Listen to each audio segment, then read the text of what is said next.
Hi, good morning. Good morning, everyone. Uh, welcome. I'm just trying to prepare ahead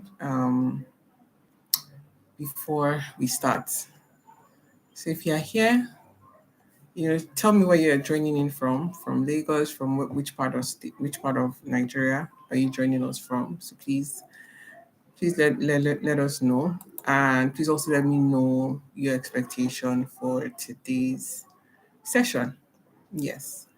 So please leverage on the comment section, and we'll be talking about TV and interviewing tips. If you can hear me properly, please do let me know. This is my first time on YouTube Live. I actually thought I was going to be able to share my screen, or yeah, since I can't, Ophelia from Ghana. Welcome, Ophelia. Yeah, please let me know where you're joining in from and also your expectation for today's session. CV and interviewing tips. It's been a while I've been postponing this session and I'm so happy we're actually doing it today. So, welcome. I'm really excited to take the session and for someone to actually finish from this session and say that, oh yeah, thank God for this session and this is some of the things I learned. So please share your expectation as well. So it's 11 o'clock. Yeah, I decided to join earlier. Share expectation on what you aim to gain from this session. And I hope to finish this session in an hour. Yeah, hoping to finish in an hour. So you're rest assured that you're definitely going to gain a lot more than you expected. And you're going to go back reviewing your CV and be like, okay, yes, thank God for this session. This session changed my life. Right. Okay. I see we have 8 people. So let's start. CV and interviewing guide for career professionals. I'll start with an introduction of myself. Who am I and why am I qualified to take this session? Why am I qualified to help you on this journey towards being a successful career professional? So my name is Yewande Junodu. I'm the founder of Career Life Nigeria. I have my background is in chemical and polymer engineering, not HR. I'm a senior HR professional with over 7 years experience. I'm also the head of people and culture for a leading fintech in Nigeria. I'm the convener of the Employability Fitness Program. An ICF certified coach. So yes, I'm a coach, but my niche is a career coach. I'm trained and I'm certified as a coach, but this is not a coaching session. This is a training session. So yeah, I'm also the author of the All Inclusive Career Handbook. I've written a book called the All Inclusive Career Handbook. It's the way you're given a staff handbook. This is a career handbook where you can get every answer to all your career questions. And even in that book, I talked about CV, interviewing, everything. A lot of things you would face in your career is something you go back. So I'm also an author. So if you want to buy the book, you can visit Robin Heights, Latana, or Amazon, and search for it, and you can find it. So yes, that's a short summary of who I am. I thought I'll be able to share my screen, but yes, at the end, just in case my time runs out, you can actually follow me on social media. My name is my name, Yewande Chinodu, Instagram, LinkedIn. You can send an email to yewande@careerlife.com.ng if you have further questions. So yes, let's dig into this. So we're talking about 4 main things: basics of a good CV. I literally wish I could share my CV. Second thing is re-strategizing your entire job application process. Third thing we'll be talking about is interview guidelines. And fourth thing is answering difficult interview questions. So we're talking about four major things. And I'll be checking the chat box section. You can be dropping your questions at any point in time, and I will try to answer. So yeah. For those who just joined us, please drop where you're joining us from and your expectation. Are you joining from Lagos, Ghana, Kenya? Yes, please let us know where you're joining us from. So first in basics of a good CV. I'm going to, because I have a lot to cover today. So and I just want to spend 1 hour so that I don't you can do other things on your Saturday. Basics of a good CV. All right. So what is a CV? People call it a curriculum vitae. Some call it resume. You can't call it resume. I feel all of it is English, right? I'm not an English major. I'm a chemical engineering major. So, but I know one thing a CV is used for in whatever context, whatever name you call it in your country. It's a personal marketing document used to sell yourself to prospective employers. Now, the way you see a CV, you should see it like the way you see like when you're taking like a proposal, a flyer.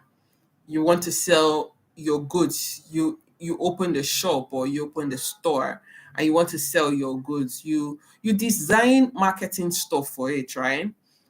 But a lot of times we see that, oh yeah, I'm not a career person, I'm a business person, or I'm not a business person, I'm a career person. But you don't know that your career is like a business. There's a book I read, and that's one book that's actually changed my life. Think like an entrepreneur, act like a CEO, and it's all centered around your career. So that CV is that marketing document that you're using to sell yourself to prospective employers. And it's a market. You're selling your skills in exchange for money. The same way you go to market, you give them 2,000 naira and you expect yam. Nobody's going to give you yam if they're not collecting 2,000 naira from you. And nobody is going to you're not going to give anybody 2,000 naira and not expect it when it's not like the person's your child or anything, your mother or someone you're responsible for. So that is what a CV is for. So treat it like that. Now, also, when I look at the way you should also look at a CV is if somebody is selling, so let's say you love bags or you love hair or you love perfumes or there's some services you that you pay for. So what are some of the top services you pay for? You pay to plait your hair, right? Or you cut your hair. And somebody who just opened a barber, you know, or a barbing salon or a hair salon, how would you expect that marketing document to look like? It would differ from someone that wants to collect 50 million naira from your hand, to actually sell a property to you. It differs on how it should be. So that's how a CV should be treated. Now, what are some of the content of a typical CV?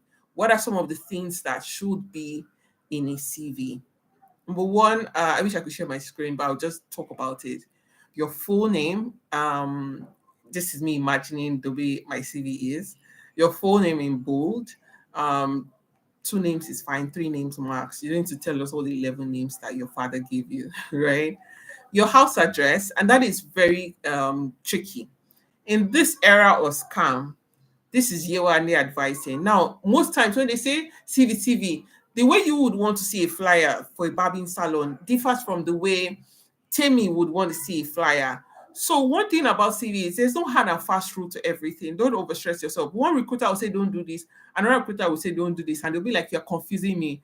Recruiters differ, organizations differ, industry differ, and so I'm just giving you like general things. Now, talking about house address, in this era of scam, I wouldn't advise you to put your full house address. Just put your location. Do you live in Ikeja, Lagos? Because people want to know the area you live in case if it's like a plus or a minus for them. So I remember I talked about your full name on top, your location. So don't just put Lagos, Nigeria. Put it like Agidingbi, Egbeda, Akure, Ondo State, yeah, Ondo Akure, right? So just put it there. So in case if it's that I'm putting your number to Ogolonto Street and you now realize that probably is a scammer that probably wants to know your house. So I would advise put your location. Your phone number, correct phone number, +234 if you live in Nigeria, +233 wherever you live, 22101, put it there, full, right? Then the bottom, your email address. I don't like this, just put it name and then stuff, but anyway, anyhow it works. So far it's there and it's visible. Your email address, correct email address, please, one is okay, right? Don't confuse people in putting like three or four email address. One is okay. I will say one phone number is okay if it works, but you can put two if you're someone that some of your numbers can rotate. So you can put your phone number as well. Then the next thing after that is a career objective or a professional summary. Some people say it's useless, some people say it's not useless. But we're going to talk about what are the differences between a career objective and a professional summary. A career objective is used for mostly entry level people, fresh graduates, where you're talking about, because you don't have experience, right? So you're talking about the objective of your career. So, example, I would say my career objective, if I was an entry level, is you see, is to be. So it's an objective, what you aim to be, to be a human resource professional gaining XYZ skills within certain industries while leveraging my skills. It's just English. I don't know. Just an objective anyway. Or where you see yourself in your career, the skills you hope to gain, maybe some of the things that prepared you for it. And then the professional summary is for experienced people. The English is a summary of your professional experience. So summary, 3 to 4 line is okay. It shouldn't be too much. If I were to talk about like a random summary, I would say a senior HR professional with over 7 years experience within these industries who has gained these skills. This is the value I can add. So if I would try the professional summary is your what you've done, summary, years of experience, industry, skills. Yeah, because skills are the currency. Skill is the currency of the labor market, right? So skills, achievements, and maybe what you're looking for, looking to join a forward-thinking organization and all of that. So it's just like a short summary of your professional experience. 3 lines is fine. 3 to 4 line is fine. Um, the next thing that comes after that, after your professional summary, you can either say your experience or your education. So that first page of your CV, that's one thing I want to say. Some people don't look past that first page. So I would say put your best foot forward on that first page. Not that so that you choose to put some things in the last page. It's not like it's not there. But for me, that I'm an experienced professional, like my educational experience is not like the first thing that I would put on my this thing, because I think the first thing I would put is my skills and my experience. But for somebody who, if you have like an MBA from Harvard, you finish first class, do you understand? And your experience is not that tangible. You can put your education first, right? Because really nobody cares that I study chemical and polymer engineering, but I'm in HR. Nobody cares, right? What they care about is what have I done and what can I do, right? So I would advise you, it differs. So if you lead with your education, put it there. If you lead with your skill and your experience, then after your summary, you should put your professional experience. But one hack I've just introduced, right? After that, I put my skills after my professional summary. Yes.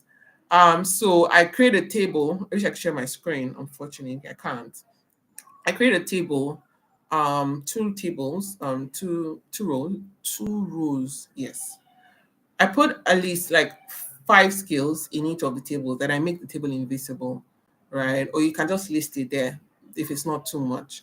So, for example, I'm in HR, I put recruitment, your performance management, OKR, my ability to use Excel advanced. If you're in finance, IFRS, GAAP, budgeting. So they're and those skills are not just random skills. When you look at the job description, you're looking at the skills that are relevant, more relevant for the organization, and you're putting it there. So that's the first thing they're seeing. They're looking at your CV. I'm like, oh my God, this girl or this guy knows how to use. There was one client I was recruiting for. You wanted the person to be able to use Microsoft Navision. And you're already seeing Navision there. The person already likes you, right? You're a finance person and you have advanced Excel skills, not just putting advanced. I'm putting advanced Excel, I'm putting VLOOKUP, I'm putting concatenate, I'm putting pivot table. You're just putting those things as skills. So when they see, they're like, okay, this person knows what she's doing.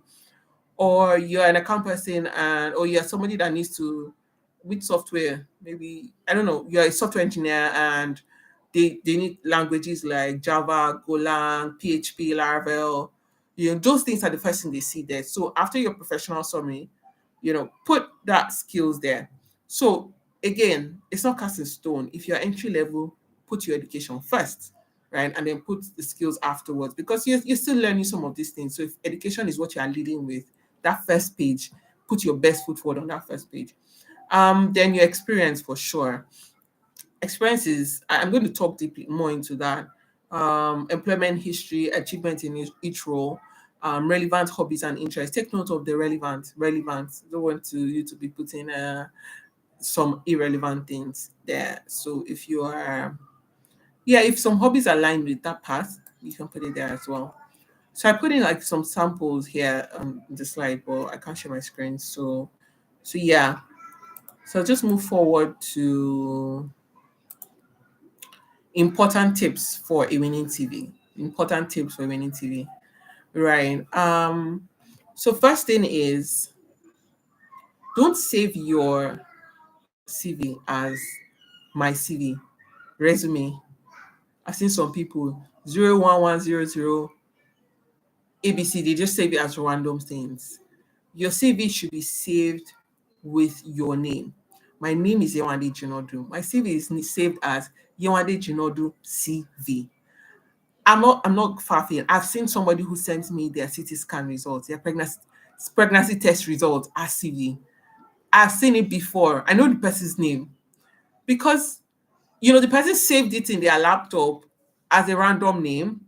The way some documents are saved, 01 ABC or just Yewande Jinodu, and you don't even know because you don't know which file, because you could have saved so many things as Yewande Jinodu. You could save your CT scan result or your personal medical result as Yewande Jinodu, right?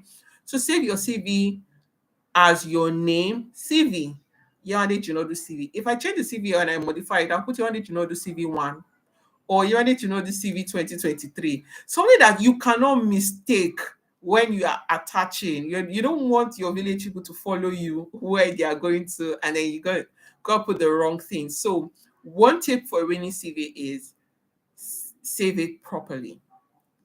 Another thing is, there is no one size fits all to a CV. And somebody shared, I just remember somebody asked me this question recently, and I've not even responded. I just remembered. And so this is the scenario. When I say there's no one size fits all for a CV, I'm not telling you to lie.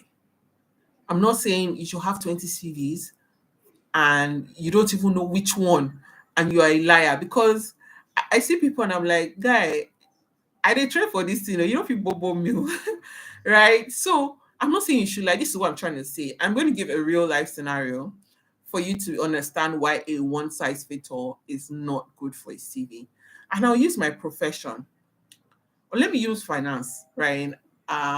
So it's so that people are not at least finance is a path that everybody has a finance person in their office, right? You can't run a business and you don't have an accountant. So finance people, you are lucky. I will be using you as an example, right? Please be dropping your comments if you're finding it useful. If there's some things that stood out for you, please drop it in the comment section, and so that other people who join late can actually see some of these comments and learn from it. So I'm going to use a finance person. Now, in finance, there are different aspects, right? There are different specialties. There's accounts receivable, there's accounts payable. There's some people who grow up to be treasurers, right? They're so maybe you walked in and there's inventory. I think there's inventory financing, right? There are people who want to be financial controllers, and there's CFO parts.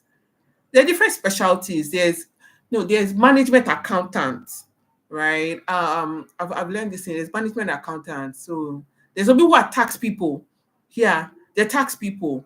So just imagine you're a finance person with 5 years experience. In company one, you switched between account payable and account receivable, right? Company two, you did management accounting, right? And company three, you did treasury, right? And then you're looking for a job. So you're an accountant, right? You have different skills in the same finance pathway. You've done receivable payable, you've done payroll, you've done management accounting, you've done whatever, I don't know, tax, right? And you're at this point where you want to apply, and you say you're not a manager, and then you want to apply for a job as a treasury manager or a financial controller, and you look at the JD, the job description, and they say that they want somebody who has more experience in treasury, or who is a management accountant. But this is you, that you have done the three of them. You will be very unwise to send a CV, just the same CV that you have been sending, when they have said, or you want to apply for a treasury manager alone, or you want to apply for a tax manager alone. You've done all the three, you are very smart in all the three, but you want to apply for just a treasury manager. If you send them a generalist CV, you are likely not to be hired. That is the truth. I'm an HR person. There's HR generalist and there's HR specialist. I've worked as a talent acquisition specialist before. I've worked as a consultant. I've worked as everything. I'm head. If I go and foolishly go and apply for a specialist role with my generalist CV, I'm not going to get in. If I go and apply for a generalist role with my specialist CV, I'm not going to get in. So, and if you are a specialist and you want to move into a generalist role, it's still the same HR. There's a way you will craft your CV that you are highlighting more what they want to see, and de-highlighting less of what they should not be seeing. You are not taking it away. You are not lying. But for example, so you want to apply for it. I know I'm moving between HR and finance. You want to apply for a treasury manager role, and you've done payable and receivable, you've done management accounting, you've even done tax. I would advise that first that experience where you have done treasury manager, it has more context. So you are putting all the job description, or maybe like 7 job description, you're putting like 10 achievements. So they're seeing that treasury, like, oh my God, she's done this in treasury. Oh my God, she's done that in treasury. Then the one you did account payable and receivable, you're putting it there, but you're putting 1 or 2 lines. They're telling them, look at this more, don't look too much at this. You're not really projecting that one, but you are really magnifying what they want to see. And this is a random example. I studied chemical and polymer engineering. My first job in HR, I planned to do engineering and learn PDMS and so many other things. Imagine if I sent them a CV where I was putting my own project, I was putting PDMS, I was putting all those softwares and all of that, and I wanted to switch to HR. When they said that this girl is confused, what did I do? I took all of those things off because it wasn't relevant. I had small internship experience in HR. I put the relevant one there. I magnified it, right? And I put other experience. I just put 1 line. I didn't take it off. So if they ask me what did you do here, I just put it there. But what they want to see. So don't use a one size fits all. Always study the job description. Look at every single line. What do they want? I always say something. And if you don't take anything away from this session, because it's my paid time I'm using to do this, is take this. Treat your CV if you're a personal shopper. You know what personal shoppers is, they help you to go and shop. And I'm doing Ashwebi, and I tell you, I want a burgundy dress. I always use this analogy a lot. Red is not burgundy. Um, Wine is not burgundy. Give me burgundy. Don't give me red, right? So that job description is like a burgundy stuff, and you may be red, right? But if you add a bit of black, you can become burgundy, right? So look at it. They say they want somebody with tax experience, or with more recruitment experience, or with more treasury experience. It's like I'm giving you the brief. Read it very well. Don't just, I'm looking for a job, I'm looking for a job, any role. I'm applying. You're just wasting your time. That is why people come to ask me, I'm tired, I'm tired. I've been applying for jobs, nobody's calling me. This is God sending you the answer. You don't take your time to understand what they want. Read it line by line. Look at it. This person have brought up this brief. So treat it like you're a personal shopper. You want to impress your client. Your client is doing Ashwebi and she wants burgundy. You don't want to give her rubbish just because you are desperate for a job. I'm a recruiter. I know what I'm looking out for. I know what I'm looking out for. And that's why I've written a job description. When they now say what are the skills this person should have, and you're looking at it that this is me, I can do it, I can do it. But the recruiter is not a witch. You can do it, but you are not showing me you can do it. So I'm not saying copy the JD verbatim, but ensure that some of the things I said I want, you have demonstrated it in your CV. You have demonstrated it in that marketing document. For example, I want to do my hair. Maybe I'm a natural hair person. If I'm looking at your flyer, I want to be able to see that you can treat natural hair. Know that you are just bobo niche, you can do everything. So I want you to be able to treat that CV that way. That is this point, I'm taking time to explain it because it is not one size fits all. And I feel and I see people that say, okay, I send them job description, say, send me your CV. Immediately they send me their CV. I'm like, you are not serious.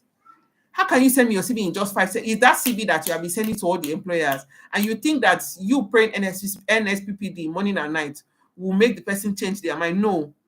If getting a job is a job, I was looking at this book and maybe I have a lot of it. You need to work. It's a job to get a job. So if I say, right, if you see a brief anywhere and this is the job description, don't just forward it. I'm desperate. It's not about it's not about the quantity of CVs that you have sent. If you send 100 CVs and you don't get any invites, and somebody has just sent 5, but the person took time to send those 5. So take your time to study the job description and ensure you're putting in the right things. Keywords, the third point is keywords are important, especially for organizations who use applicant tracking system, who use softwares. I recruit on LinkedIn a lot. Maybe one day I'm going to train on LinkedIn Recruiter, and I use LinkedIn Recruiter. So I use LinkedIn Recruiter, and I know how I use Boolean search to search for people. I know how LinkedIn picks the people. I know some profiles that always stand out. Me, I'm not looking for a job, but like almost like every month somebody's entering my DM because I know the keywords you need to put. So keywords are, and how you can know if your keywords are, I think I'm diverse. Let me just go back to CV. Keywords like your key skills, right? Key skills that employers need to, when they're looking for someone like me, what would they search for? So you're a finance person, IFRS, I'm using finance. I think IFRS and GAP, those keywords must be there. In the job description, what are some of the things they said are non-negotiable? What are some of the recurring things they said should be there? It needs to be showing in your CV. So keywords are important. And please be dropping your things you've learned from this session so that new people can also learn. What are some of the things that stood out for you? That for you or not for every other person? Because I know I'm training some subs here. So please catching yourselves, open your CV and start reviewing your CV right now. Now, keywords are important. Ensure your CV is uniform, right? The name of the organization in bold, and others are in the same format. There's some CVs that are not even pleasing to the eyes. Why am I wearing glasses? Because you guys have suffered my eyes a lot. I don't want to see this one is big, this one is small, this one you're using gray. I'm like, just some CVs are not pleasing. It needs to be well formatted, well arranged, not scattered. If you're using this size of font for job description, it should go the same way. If the name of the organization is bigger, it should be the same way. Don't confuse, don't make it scattered. See, look here, I don't look at some CVs. Make I look at it and it's like looking scattered and it's not pleasing to the eyes. I move next, especially for roles that I have more than enough people. And trust me, Nigeria, the unemployment rate in Nigeria is a lot. There are hundred of people who have exactly what you have, who can do the same thing. I always tell people I'm not indispensable. There are 100 people who have my skills. I can do the same thing. If I don't stand out, then you cannot come to Twitter and be complaining that employers are proud and all of that. So just stand out. Please just be ensure it's uniform. 1 to 2 pages is recommended for an entry level person. I don't want to read CV that is too long unless you are probably very, very, very experienced or you're a lecturer. It's only lecturers or people in the educational space that have too long CVs. 1 to 2 is fine. And I'm not saying, I think mine is like 4. So I'm just telling you that you can't break the rules if you have more to put. The more experience you have, the more your CV is long. But the less experience you have, your CV should be 1 to 2. It's highly recommended. One thing, if you do not hear anything, things you should not put in your CV. I sent a CV of a senior talent to my boss, and the person was like, I'm judging this person because this person put in their age and their state of origin. Like, I don't know what other recruiters will tell you, but this is 2023, right? We're not in 2002 where we have backward people. If your picture is on your CV, this Nigeria, oh, I'm sorry, I think people in Canada, I don't know. I'm a Nigerian recruiter, so if you are, I don't know about Ghana, I don't know about other countries. So please do your research. And I say it's not what size fits all, but Nigeria, you don't need to put in your CV. You don't put in your picture. Your picture. Mm-mm, mm-mm. It's not a fashion. It's not a fashion stuff, right? I'm going to interview you via the video. I'm going to see you.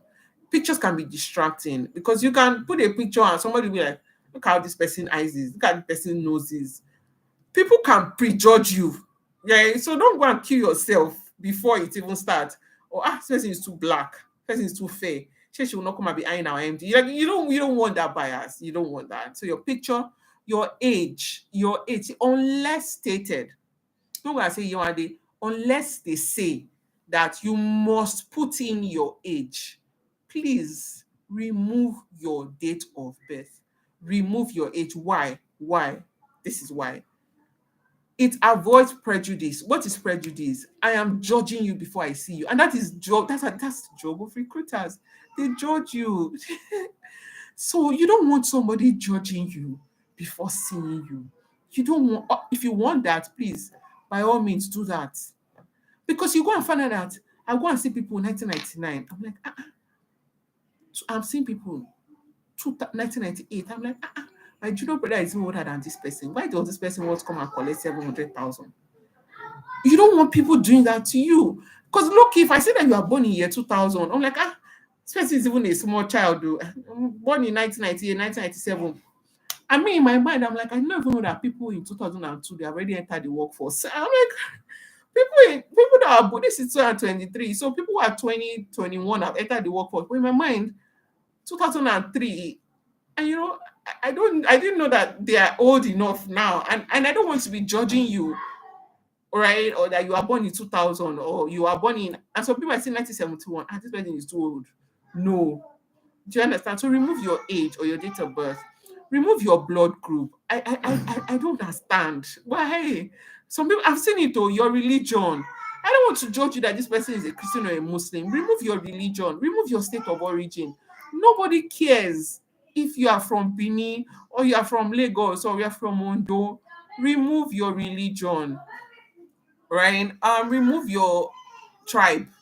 You see some people, Egun, Ijebu, Ishan, like those are not necessary. Do you know? So one thing I said, things that you should not include, especially for Nigeria, your picture, your age, date of birth, your blood group, your religion, your state of origin, your tribe, nationality. Yes, if you're applying for jobs outside, but in low key, I feel like my name is Yoade.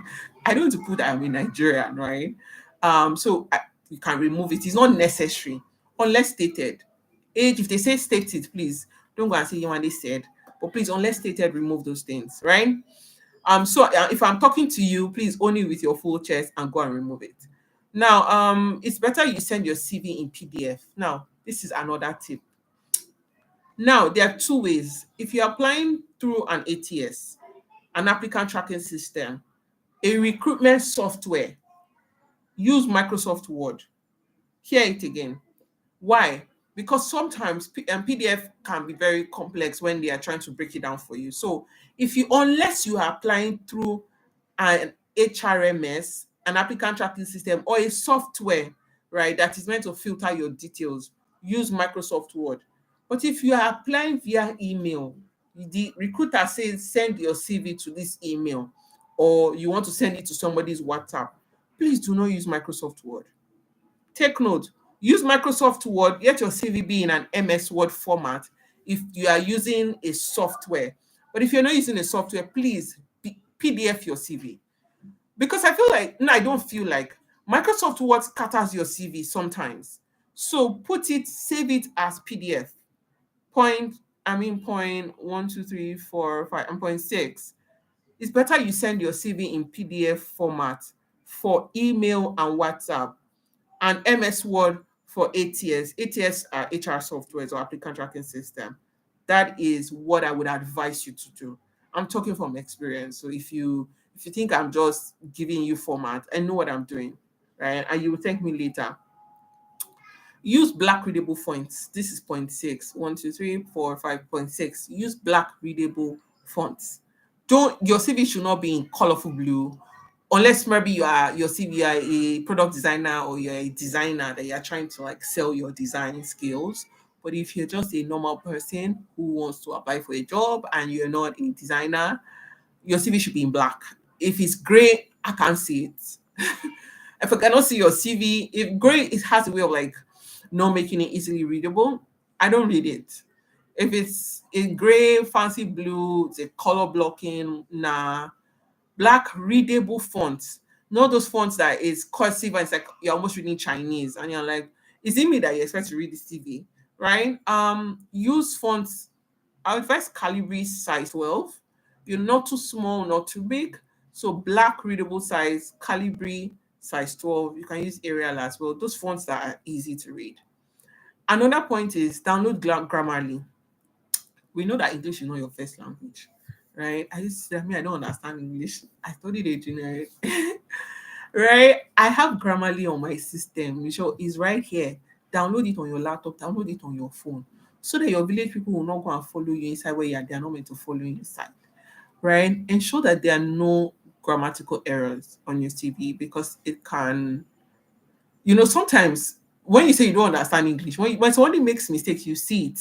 You don't see your own, but other people see it.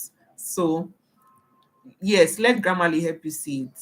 Download Grammarly. Let it help you check the grammatical errors on your CV, right? You can show your brother because your brother likes you, may not see all the rubbish all the east words that you have put there. You might show your boyfriend and your husband, they may not see it, right? But Grammarly may help you see it. So you can show somebody anyway, but download Grammarly to correct all forms of grammatical errors. Ensure that your and not this is the last tip, right, for CV. Ensure that your experience and your education is in reverse chronological order. What is reverse chronological order for people that don't understand English too much? Your most recent experience comes first. Don't go and be showing me experience of 2003 because I'm looking at the CV. I'm like, you are a sales boy in 2003 to 2007. Then you are an account assistant from 2007 to 2012. Then you now became an assistant account manager. Like as I'm reading it, I'm like, this person is not qualified because I'm looking for a finance manager. You know, it's going to hide the finance manager at page 4. Okay. So what is reverse chronological order? So your education and your experience should be your most recent experience comes first, going by your least recent one. So the one you have done from 2017 till date should be what I'm seeing first, both for your education and your experience. So I don't see your primary school first, secondary school and university. University is first, then secondary school. People say you don't need to put your primary school. I didn't put it, so I don't know. Unless maybe you went to, I don't know. You can remove your primary school. People even remove their secondary school, but I put my own sha. Anyway, so and then your experience, most recent one. So if I'm talking to you, please collect it with your full chest. If you have someone that put your 2003 experience, the old one first, if that has stood out for you, please drop it in the comment section. What has stood out for you today, please drop it in the comment section, and you can actually start dropping your questions. I'm not going through it because I'm going through my slide, but I would go through all the questions. Um, if there are anyone, I would go through it at the end of the session. So remember that your CV, remember to tailor your CV. I think I've said it to each specific job application by emphasizing relevant skills and experience. Take note, emphasizing relevant skills and experience. A well crafted CV can help you stand out to potential employers. You say it's who know who, right? Some people don't know people, right? I got my first job. I didn't know people. I didn't know anyone. But one thing when I resumed that place, I asked this guy that I studied engineering. Why did you shortlist me? Because you said that you wanted people with HR experience. You also said that, and I was interviewing with people that had a master's in HR. I'd even done TIPM. Why did you shortlist me? You're like, I liked your CV and I liked your cover letter, right? So I've been doing the CV thing for a while. So it can help you stand out and increase your chances of landing an interview. I know you're an amazing person, but not everybody knows it. If you make, like, for example, you cook good food, but your marketing team is not doing you well. So not everyone will see it if you're not, and if your CV is not standing out well. So those are some of these tips. So the next thing I want to talk about, time is going. Researching your job application process. One thing, stop applying to the wrong jobs. It's not about quantity, it's about the quality. I think I've said it before. Do not apply to anyhow job just because you're looking for a job. They're looking for director of operations. You just started, you finished NYC last year, you're applying. Hmm. Hmm. Hmm. See, I know they have taught you faith, but please, even if you don't meet the if you don't meet 100%, at least meet 70. Abi, don't apply to the wrong jobs. Don't apply to jobs that you know that you're not qualified for just because you want miracle to happen. You're wasting your time, because the time you are meant to use to apply to the right one, you are just forwarding CV.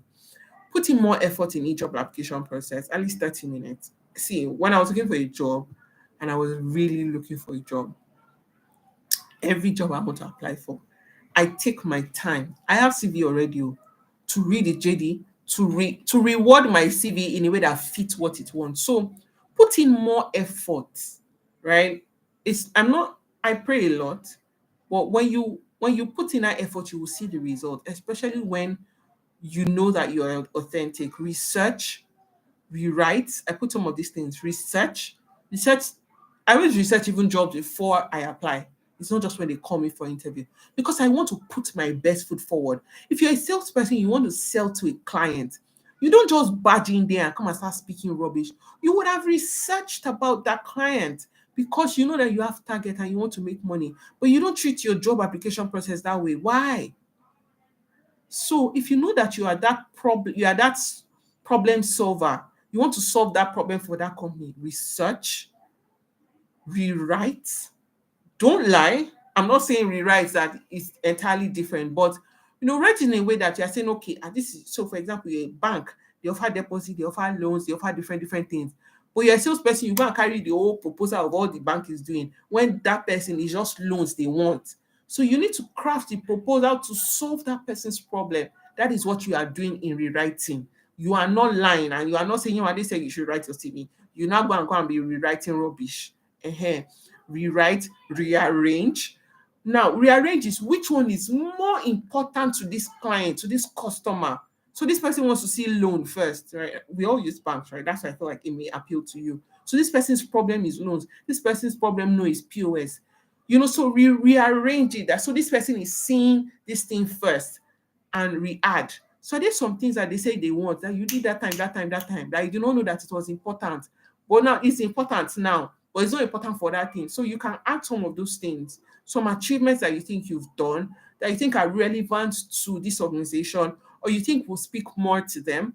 You can add those things and take it away from the other ones I think is totally not necessary. I studied engineering, take note.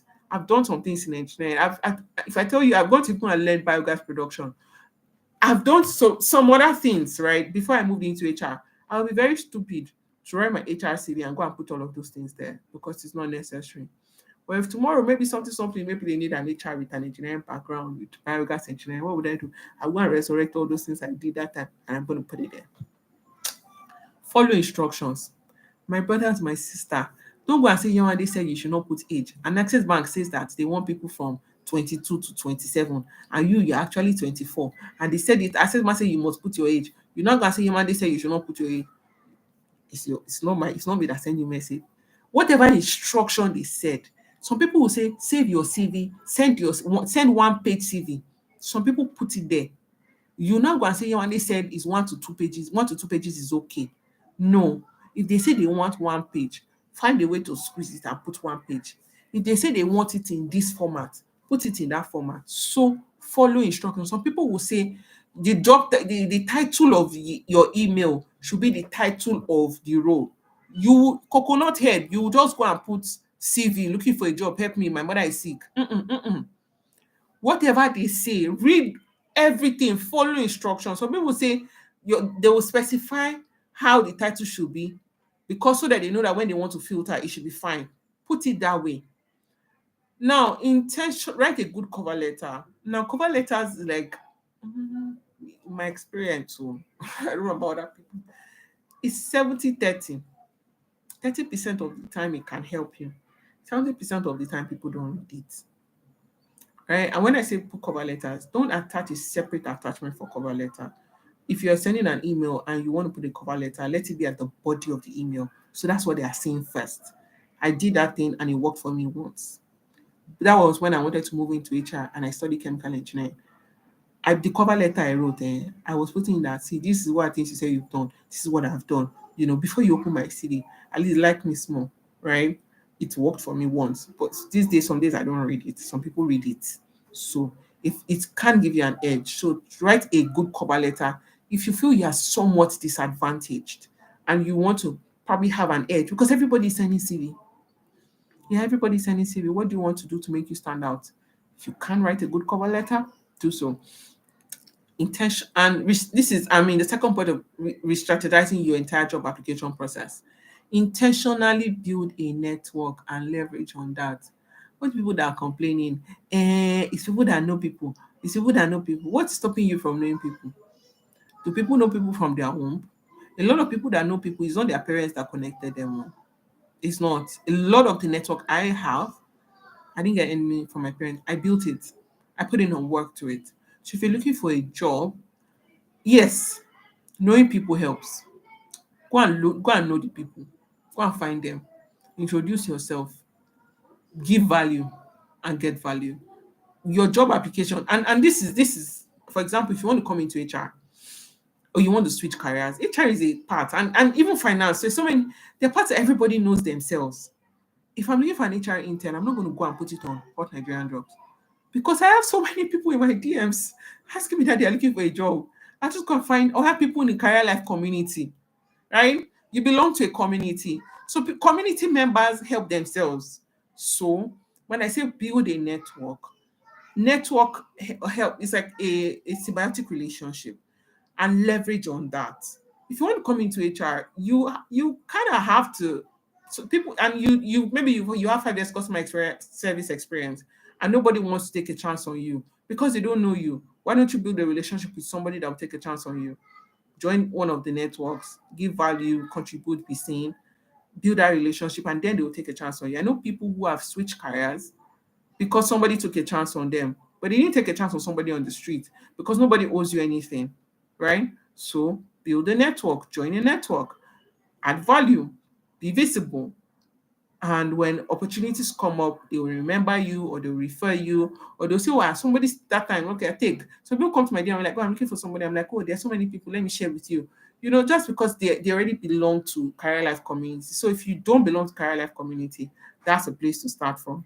We share job adverts, we share referrals. A lot of people have gotten jobs through referrals. Random people will just say, oh, I need this, and they go find people in the community, both on Telegram and on WhatsApp. If Temi is on this call, you can drop the link for people to register and join. Try out unsolicited messages. My time is going. See that unsolicited messages, it works. It's 90-10. It works 10% of the time, but your luck can be shining on you. I've hired somebody from an unsolicited message. The person's message came. So I just finished leaving my boss's office, and my boss was like, "We need to hire somebody." And I opened my laptop, and I don't know how the person got my email or something. And the message came even to my DM just at the time I needed it. You can say it's the working of God. But I say the person has prayed and the person has fasted. So sometimes it comes at the right time, and when it comes at the right time, you could and I had the person or somebody has sent me a message or maybe random to careers at or recruitment at that company. So sometimes find out the career email of that company you want to work for, write a good cover letter, send it. Somebody may read it and be like, oh, okay, okay. Even person does not need you now. The way they remember Joseph from the prison, they can. So it doesn't work all the time, but luck can be on your side. Try anything. And last thing in re-strategizing your job application process, these are for people who are stuck. Try be visible on LinkedIn. I'm an introvert. I don't like being seen. What if people don't like my post? Yeah, what if people are saying, who am I? What if people think I'm a fraud? What do I know? Me, I don't like all this thing. Come and be this LinkedIn, everybody's pretending. Introvertness no dey pay bills. That's why I used to tell people. I'm an introvert, I'm an introvert. You ain't gonna pay your bill. You have a internet bill, abi? You go use to buy data. You have DSTV bill. Your children will eat. You have rent. Continue, continue, continue being an introvert and say, yeah, I won't like people's posts. I'll just go and be there and come and be saying, is it only you? Is it only you? Continue. Be visible on LinkedIn. What is visibility? I don't want this is not another LinkedIn seminar. Maybe in future we can bring in somebody to do a LinkedIn, or I can in the future. I don't know. But being visible on LinkedIn is putting yourself out there, writing out engaging posts, whether people like it or not. See, they are seeing you. That's how I started. I think my first one, people are not even liking my post. But the more they saw me, they were like, okay, okay, okay. So be visible. Comment on people's posts, like give out value. When somebody writes a nice article, put in your own thoughts and your own comments and all of that. As you're doing that, other people's followers are seeing you. If there's some people you want to build a network with, if you're somebody that engages on their post frequently, they will remember your name. There's some people that I see their job applications in my company, and I'm like, this name looks familiar. I don't know where I know them from, but they are I think they are my connections on LinkedIn, and I have over 28,000 connections on LinkedIn. But I think I remember these people because they have engaged on my post once in a while. What they will see it. Yeah. So be visible. That way you are putting yourself out there and you're being visible. If you're learning some things, please don't be selfish. Put it in the comment section. Some of the things you've learned, some of the things that have stood out for you, some of the things you have decided to own with your full chest. Tell me, please put out the link for people to join Career Life community if they want to be part of the community, if they are not. So the next thing we're going to go to is interview guidelines. And I have just 10 minutes. If I exceed your time, please give me like extra 5 minutes. But I won't take too much. If you one question people ask is, so I just got an interview invite. Congratulations, your CV has gotten you a foot through the door and you've gotten an invite. What do I do next? You want to come and help me? I will send you this link, so I won't speak too much English. First thing, know that the fact that they invited you for a job, it means that they felt that you had something to give. Because one thing I realize is people, when they get invites, they feel like they don't even deserve the invite. And so they are going self defeated already.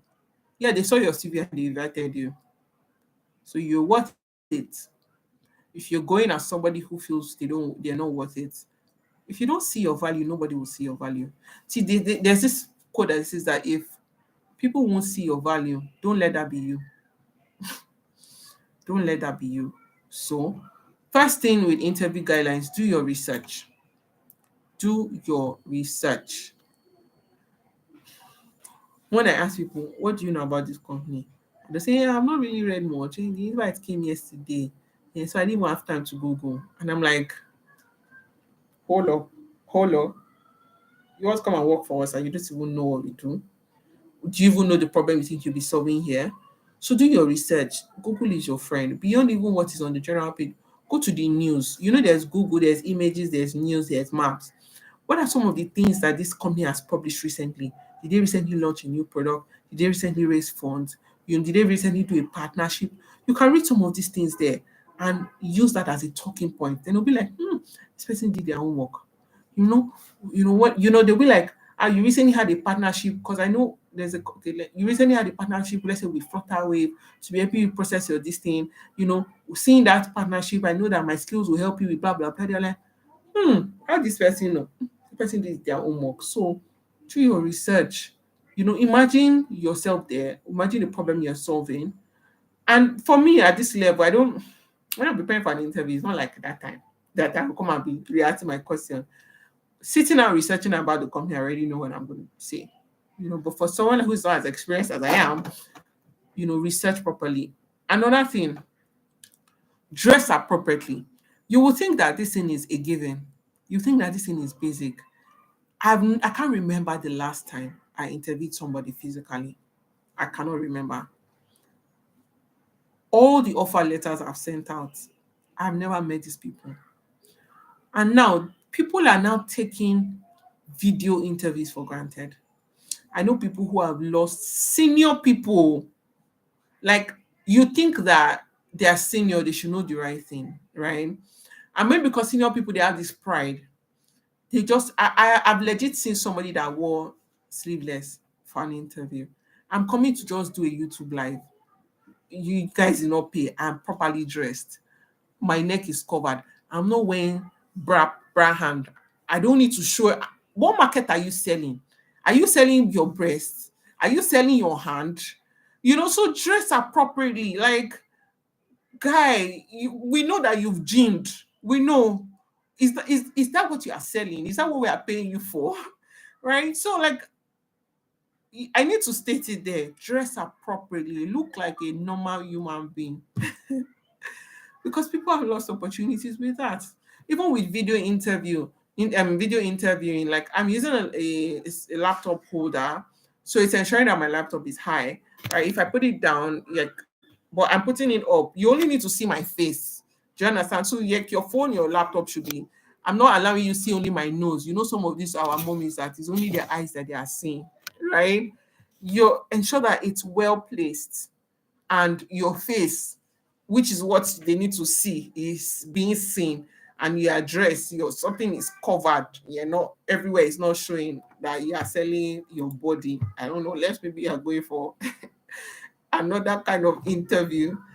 Practice common interview questions. They say practice makes perfect, right? We all know that the first thing you're going to ask you is, tell me about yourself, right? Practice it. Know what you want to say. It's not that time come and scratching your head.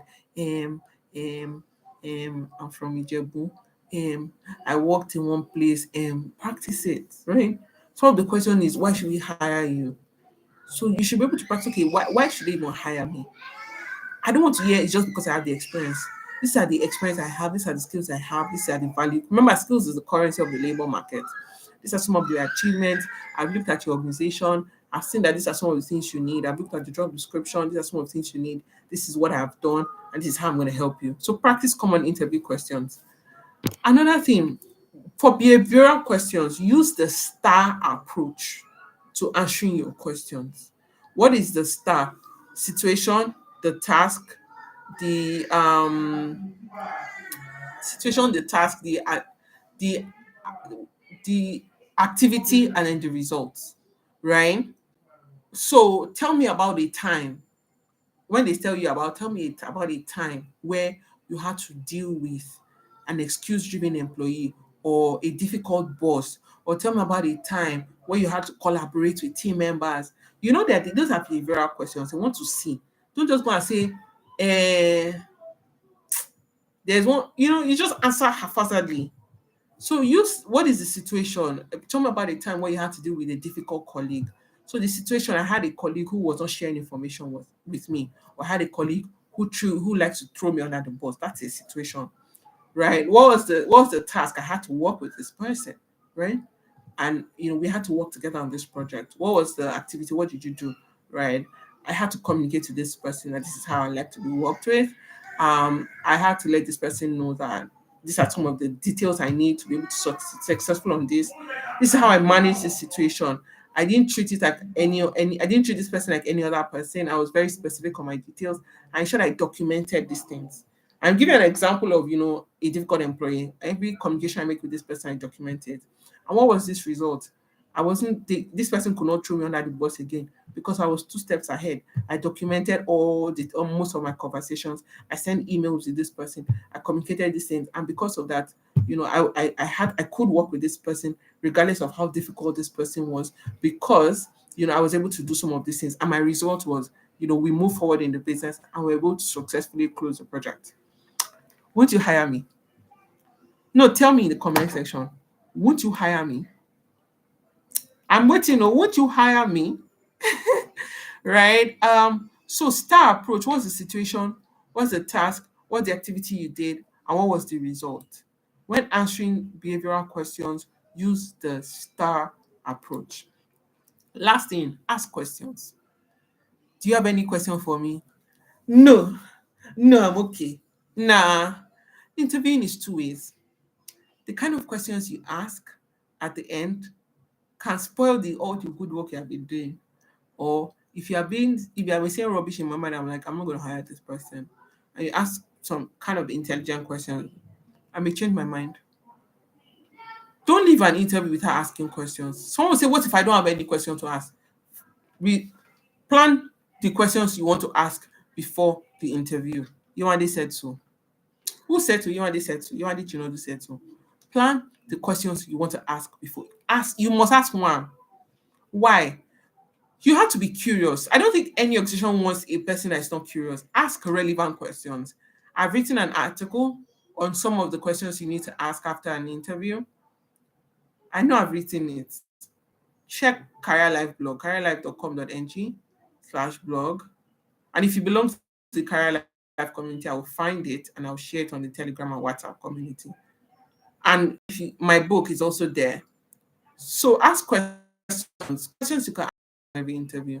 Don't ask questions like, I've written, I don't think I would say it. I've written, either I published it on Bella Niger or somewhere. I've written an article on the questions you should ask or you shouldn't ask. Right? So ask questions. Right? Ask questions. Remember to be confident. I'm running out of time. Remember to be confident, honest, and enthusiastic. See, people hire for energy. Let me tell the truth. All of you are accountants. The four of you have 7 years experience or 4 years of experience. The four of you have your BSc. 4 of you even have an MSc. 4 of you have worked in relevant places. The 4 of you have worked in, you can all do debit and credits. And I don't know the 4 of you. Why am I hiring you? So that's the way with interviewing. People, you are competing with people who are better than you, whether you think as much as you have gassed yourself up. So people hire, a lot of times, people make decision on energy. Do I think I can work with this person? That is how it is. Do I think I can work with this person? So be confident. Be confident, be honest, be enthusiastic, smile, talk well, don't be too shy. My name is Wande. Yes, and there was a time I did this and no. Be enthusiastic, show that you're interested. Some people just like some people's energy. Don't overdo it though, right? But you're speaking well, you are looking at them eyeball to eyeball, you're talking about your achievements with enthusiasm, and they're like, okay, I like this person because I think I can work with this person. It's not marriage, it's not like, or this person is my spec, but I like this way this person is talking, this person looks good. People want to have colleagues that look good, right? So I'm not saying you should go and paint your eye blue, red. I look good, right? Right? I didn't do any makeup. I just use lip gloss, right? So show that you're a good fit for the role. Show that you're a good fit for the position and emphasize your skills and your experience. This is where I come to the end, and I'm going to be going to the questions. I'm going to go to the questions. So Kende says she'll hire me, or he, I don't know if it's a man or a woman, but thank you. Someone asked, is it okay to ask about the pay? Is it okay to ask about the pay? I've written an article or buy my book. I've talked about negotiating. Yeah, I've talked about negotiating, but let me answer your question. It depends. For me, if you don't bring up pay, I won't bring it up. This is me. But if we're coming, but no, what am I even saying? Now, okay, now, I will not collect any. Me, I will ask about the budget. Anyway, it depends on the level you are at and your negotiating power. If you are entry level 0 to 2, I'm proud anyway, it depends on your level. Now, I can't be taking anyhow, and I've paid my dues. I've suffered all this small money, so I can flex my muscle. But you can't ask about the pay. It depends. It depends. I don't think I have an answer to this. It just depends on the scenario, the stage you're at. If you're in the final stage and they've not brought it up, you can say, okay, would you mind sharing the budget of the role with me? Because they may ask you first, would you mind sharing the budget of the role with me? Right? Don't say how much it is this thing. If you've gotten to the last stage and you think this is the last stage and they have still not mentioned it, right? Can I ask how I did well in the interview? Yes, you can. I always do. at the end of the interview, I always say that one question, I'm not asking you to give me feedback if I'll be taken or not, but I'm somebody who does a lot of self reflection and I'm somebody who likes to get better at what I do. Please, can you give me feedback on what you think I did well and things I could have done better? Do it. That way you get to learn more about yourself. It shows that you are self-aware and you are someone that likes to get feedback. So yes, you can ask. First thing for interview, do you said, okay, is there any question? Please let's put questions. I'm trying to see. Let's put questions. I'm trying to read the comments. Um, let's put our questions. Do we have any question?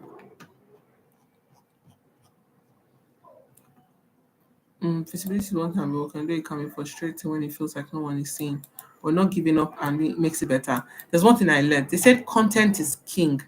No, content is queen. Consistency is king. There's only very few people that blow the first time. That's it. Some of all these people that you see they have blown, right? They've been on it for a long time. I've been writing since 2016. Yes, I've been writing since 2016 and I've been consistent. I think in the past 3 years, not a week goes by that I don't post on LinkedIn, or maybe not 2 weeks go by, and let's say 3 to 4 years, and I've still not blown. I've not like some people are like really more celebrated. So because if people like your post or not or whatever, just keep at it. People are seeing you. They're just seeing, like, who is this person? There's something like Kashimawo in Yoruba. Let's just be looking at the person. Let's be observing. So keep at it. Can I ask how a typical day in the company looks like? Yes, you can. To give you more visibility on what the role is like. So I think I'll say, can I ask a typical day on that role would be like? And if you're asking that question, don't ask the HR, ask the hiring manager. Because I'm like, if I'm hiring for a finance manager, I don't know what a typical job role in the finance manager looks like. But you can ask the head of finance what it will look like. So the person that you'll be reporting to, ask that person. Yes, conscience, you can ask the person. Is it right to send payslip when required? I don't advise it. Remember, your day is different from other recruiters. Companies ask for it. It just depends. Have I sent it in the past? Yes. Would I send it now? No. So the thing is, you can people, if they ask you for it, you can tell them that it's confidential. You have a policy in your organization. You sign confidentiality clauses where you are, so you can both them and say you can't share it because of because it's confidential and you have signed confidentiality clauses. In your handbook, there's a confidentiality clause, so you can pull it out for them that you can't share it with them. If they insist that they are not going to give you the job because of that, at my level, I would say good riddance to bad rubbish. I don't want to advise you if you have been looking for a job for the past how many years. I say it's your that said this, but if you're not comfortable sharing it, see, negotiation is like gambling. When I help my clients, and I train them interviewing and in negotiating, you go with one mind. You either get it or you lose it. You lose it all or you collect everything. Go with one mind. When I'm negotiating, this is not a note. I'm at that level anyway. So if you are not at that, if you don't have the mind to say I'm not going to share my pace with you because of confidentiality clauses, then no question. I said 1 hour. I borrowed 7 minutes of your time. I will low key wait for 3 more minutes. Yeah, and then I'm going to close this live session. But let me share important websites where you can read some of where you can read. Timmy is here. Can, if you want to follow me on LinkedIn, you can. Yeah, and if you want to join our community, it's free. You can also. Someone said, how do you reply when recruiters are probing into your personal life? Like, what's your family size? Are you the firstborn? I don't know. To be honest, some recruiters are They can be very, I don't know, they may be ask I don't know why they may be asking that, right? And if you're not comfortable with it, you can either say it or I don't know. You should answer.